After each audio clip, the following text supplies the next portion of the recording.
ಎಲ್ರಿಗೂ ನಮಸ್ಕಾರ. ಇನ್ಫೋಸ್ಟ್ರೀಮ್ ಯೂಟ್ಯೂಬ್ ಚಾನಲ್ಗೆ ಎಲ್ರಿಗೂ ಕೂಡ ಸ್ವಾಗತ.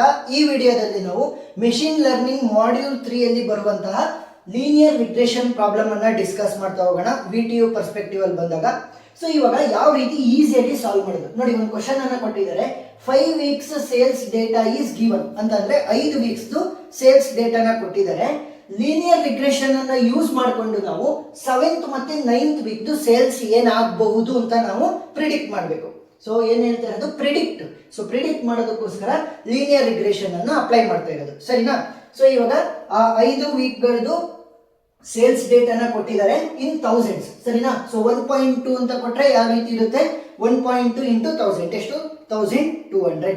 ಸೊ ಈ ರೀತಿ ಈಗ 1.2K ಅಂತ ಕರಿತೀರಾ ಅಲ್ವಾ? ಸೊ 1200 ಅನ್ನ ನೀವು 1.2K ಅಂತ ಕರಿತೀರಲ್ವಾ? ಸೊ ಆ ರೀತಿ ಅಷ್ಟೇ.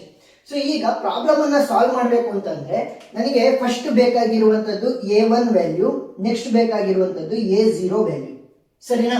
ಸೊ ಇವಾಗ A1 ವ್ಯಾಲ್ಯೂ ಮತ್ತೆ A0 ವ್ಯಾಲ್ಯೂ ಬೇಕು ಅಂತಂದ್ರೆ ನಾವು 2 ಕಾಲಮ್ ಎಕ್ಸ್ಟ್ರಾನ ಸಾಲ್ವ್ ಮಾಡಬೇಕು. ಸೊ ಟೇಬಲ್ ಅಲ್ಲಿ 2 ಕಾಲಮ್ ಅನ್ನ ಕೊಟ್ಟಿರ್ತಾರೆ, ನೆಕ್ಸ್ಟ್ ಇನ್ನು 2 ಕಾಲಮ್ ಎಕ್ಸ್ಟ್ರಾ ನಾವು ಸಾಲ್ವ್ ಮಾಡಬೇಕಾಗುತ್ತೆ. ಅವು ಯಾವ್ಯಾವು ಅಂತಂದ್ರೆ ಫಸ್ಟ್ xi ಸ್ಕ್ವೇರ್, ನೆಕ್ಸ್ಟ್ ಬೇಕಾಗಿರುವಂತದ್ದು xi ಇಂಟು yi, ಸರಿನಾ? xi ಇಲ್ಲಿದೆ, xi ಸ್ಕ್ವೇರ್ ಬೇಕು, ನೆಕ್ಸ್ಟ್ xi ಇಂಟು yi ಎರಡನ್ನು ಕೂಡ ಮಲ್ಟಿಪ್ಲೈ ಮಾಡಿ. ಸೊ ನಾನು ಇಲ್ಲೇ ಬರೀತಾ ಇದ್ದೀನಿ, ಇದಕ್ಕೆ ಜಾಯಿನ್ ಮಾಡಿ. ನೀವು ಸಪರೇಟ್ ಟೇಬಲ್ ಅನ್ನ ಕನ್ಸ್ಟ್ರಕ್ಟ್ ಮಾಡಬೇಕು. ಸೊ ಅದರಲ್ಲಿ 4 ಕಾಲಮ್ ಇರಬೇಕು, 1 2. ಸೊ ಇವೆರಡು ಅವರೇ ಕೊಟ್ಟಿರ್ತಾರೆ, ಅದನ್ನ ಆಸ್ ಇಟ್ ಈಸ್ ಕಾಪಿ ಮಾಡ್ಕೊಳ್ರಿ. ಇನ್ನ 2 column extra ಬರೀಬೇಕಾಗುತ್ತೆ.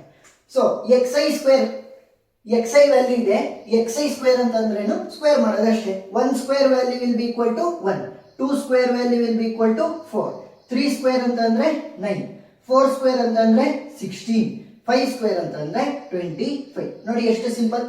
Next xi into yi ಎರಡನ್ನೂ ಕೂಡ ಮಲ್ಟಿಪ್ಲೈ ಮಾಡಬೇಕು. 1 ಇಂಟು 1.2 ಎಷ್ಟಾಗುತ್ತೆ, 1.2. 2 ಇಂಟು 1.8 ಎಷ್ಟಾಗುತ್ತೆ, 3.6 ಅಲ್ವಾ? 8 ಇಂಟು 36 ಅದಕ್ಕೋಸ್ಕರ. ನೆಕ್ಸ್ಟ್ 3 ಇಂಟು 2.6, 6 3 18 ಆಗುತ್ತೆ, 8 1 carry, 3 2 6 7, so 7.8. Next 3.2 into 4, 4 2 8, 4 3 12, so 12.8. Next 3.8 into 5, 5 8 40, 0 4 carry, 5 3 15, 15 plus 4 will be 19. So ನೋಡಿ ವ್ಯಾಲ್ಯೂ ಎಷ್ಟು ಈಸಿಯಾಗಿ ಬಂತು. ಈಗ ನಾನು ಪ್ರತಿ ಒಂದು ಕಾಲಮ್ ನಲ್ಲೂ ಕೂಡ ನಾನು ಮೀನ್ ವ್ಯಾಲ್ಯೂನ ಕಂಡುಹಿಡಿಯಬೇಕು. ಮೀನ್ ಅಂತ ಅಂದ್ರೆ ಏನು, ಆವರೇಜ್ ಅಂತ ಅರ್ಥ ಅಲ್ವಾ? ಸೊ ಇವಾಗ ಮೀನ್ ವ್ಯಾಲ್ಯೂನ ಯಾವ ರೀತಿ ಕಂಡುಹಿಡಿಯೋದು, ಫಸ್ಟ್ xi ಇದು ಮೀನ್ ವ್ಯಾಲ್ಯೂನ ಕಂಡುಹಿಡಿತೀನಿ. So xi bar. So mean ವ್ಯಾಲ್ಯೂನ ಯಾವ ರೀತಿ ರೆಪ್ರೆಸೆಂಟ್ ಮಾಡ್ತೀವಿ, ಬಾರ್ ಅನ್ನ ಯೂಸ್ ಮಾಡಿಕೊಂಡು ರೆಪ್ರೆಸೆಂಟ್ ಮಾಡ್ತೀವಿ. ಸೊ xi ಇದೆ, xi bar represents the mean of xi values, ಸರಿನಾ? ಸೊ ಇವಾಗ ಯಾವ ರೀತಿ ಕಂಡುಹಿಡಿಯೋದು, ಫಸ್ಟ್ ಎಲ್ಲದನ್ನು ಕೂಡ ಆಡ್ ಮಾಡಿ. 1 + 2 + 3 + 4 + 5 ಆ ರೀತಿ. ಸೊ 1 + 2 is 3, 3 + 3 ಅಂತಂದ್ರೆ 6, 6 + 4 ಅಂತಂದ್ರೆ 10, 10 + 5 ಅಂತಂದ್ರೆ 15. ಡಿವೈಡೆಡ್ ಬೈ 5, ಯಾಕೆ ಟೋಟಲ್ 5 ಎಲಿಮೆಂಟ್ಸ್ ಇರೋದು, 1 2 3 4 5. ಸೊ ಡಿವೈಡೆಡ್ ಬೈ 5, 15/5 ಅಂತಂದ್ರೆ 3. ಸೊ xi ವ್ಯಾಲ್ಯೂ ಗೊತ್ತಾಯ್ತು. ಸೊ xi ಬಾರ್ ವ್ಯಾಲ್ಯೂ ಗೊತ್ತಾಯ್ತು, that is 3. Next yi bar ವ್ಯಾಲ್ಯೂನ ಕಂಡುಹಿಡಿಯೋಣ.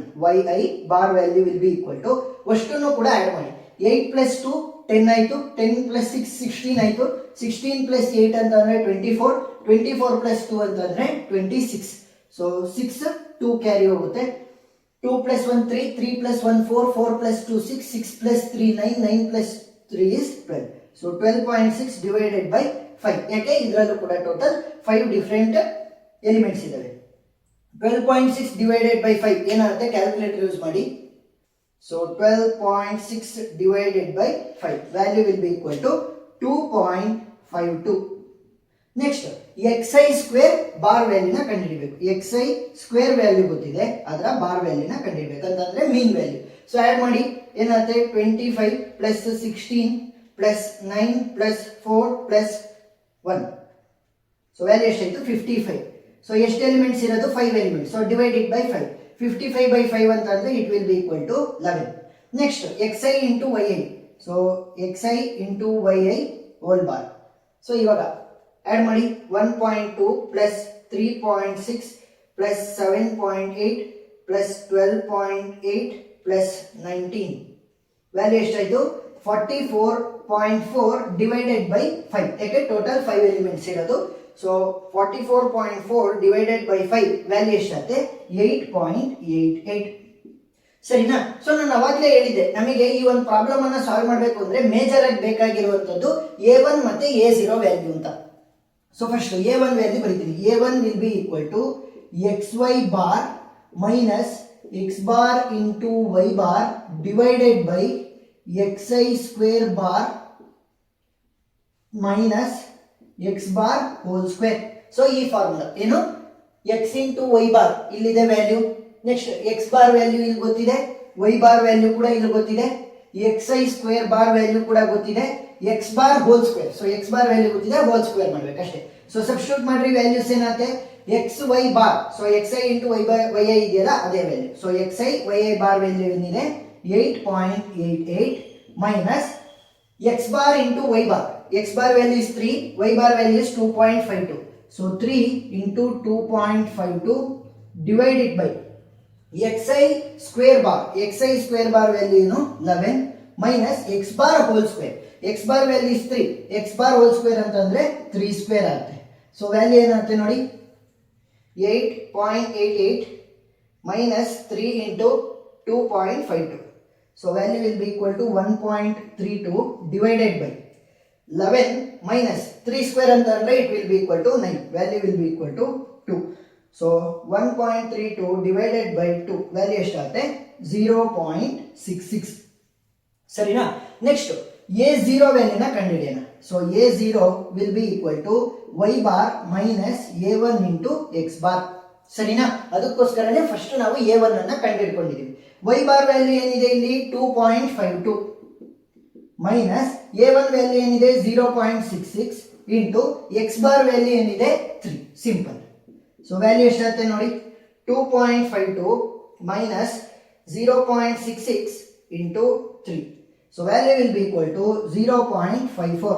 ಇವಾಗ ನನಗೆ A0 ವ್ಯಾಲ್ಯೂ ಗೊತ್ತಿದೆ, A1 ವ್ಯಾಲ್ಯೂ ಗೊತ್ತಿದೆ. ಈಗ ನಾವು ಪ್ರಿಡಿಕ್ಟ್ ಮಾಡ್ತಾ ಹೋಗೋಣ. ಸೊ 7th ವೀಕ್ಸ್ ಅಲ್ಲಿ ಯಾವ ರೀತಿ ಸೇಲ್ಸ್ ಆಗಿದೆ, 9th ವೀಕ್ಸ್ ಅಲ್ಲಿ ಯಾವ ರೀತಿ ಸೇಲ್ಸ್ ಆಗಿದೆ ಅಂತ.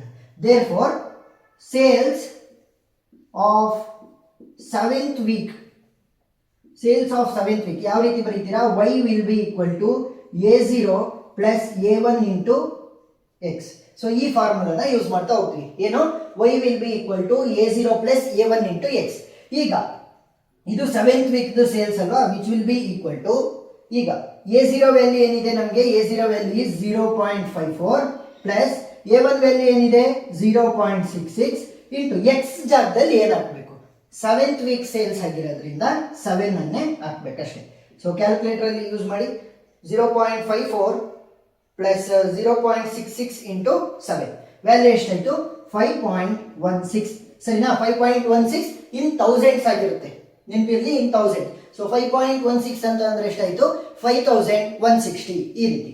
Next therefore sales for 9th week.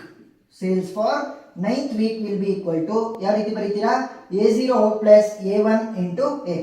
So A0 value is 0.54 plus A1 value is 0.66 into X ಜಾಗದಲ್ಲಿ ಏನು ಹಾಕಬೇಕು, ಇಲ್ಲಿ 9th week ಕಂಡು ಹಿಡಿತಿರೋದ್ರಿಂದ 9.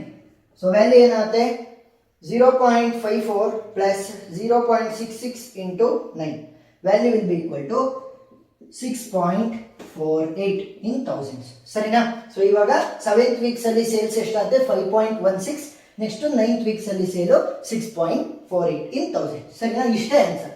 ಸೊ ಈ ರೀತಿ ಸ್ಟೆಪ್ ಬೈ ಸ್ಟೆಪ್ ಸಾಲ್ವ್ ಮಾಡಿದ್ರೆ ನಿಮಗೆ ಫುಲ್ ಆನ್ ಫುಲ್ ಮಾರ್ಕ್ಸ್ ಸಿಗುತ್ತೆ. ಏನಾದ್ರೂ ಡೌಟ್ ಇತ್ತು ಅಂತಂದ್ರೆ ಕಮೆಂಟ್ ಸೆಕ್ಷನ್ ಅಲ್ಲಿ ತಿಳಿಸಿ, ನಾನು ಕ್ಲಾರಿಫೈ ಮಾಡ್ತೀನಿ. ಇನ್ನೂ ಎಕ್ಸ್ಟ್ರಾ ಪ್ರಾಬ್ಲಮ್ಗಳನ್ನ ನಾನು ಮಾಡ್ತಾ ಇರ್ತೀನಿ, ಅವುಗಳನ್ನೆಲ್ಲ ಪ್ಲೇ ಲಿಸ್ಟ್ ಅಲ್ಲಿ ಅಪ್ಡೇಟ್ ಮಾಡ್ತಾ ಇರ್ತೀನಿ. ಪ್ಲೇ ಲಿಸ್ಟ್ ಲಿಂಕ್ ಡಿಸ್ಕ್ರಿಪ್ಷನ್ ಅಲ್ಲಿ ಕೊಟ್ಟಿರ್ತೀನಿ, ನೀವು ನೋಡ್ಬೋದು. ವಿಡಿಯೋ ಇಷ್ಟ ಆಗಿದ್ರೆ ಸಬ್ಸ್ಕ್ರೈಬ್ ಆಗೋದನ್ನ ಮರಿಬೇಡಿ. Thank you.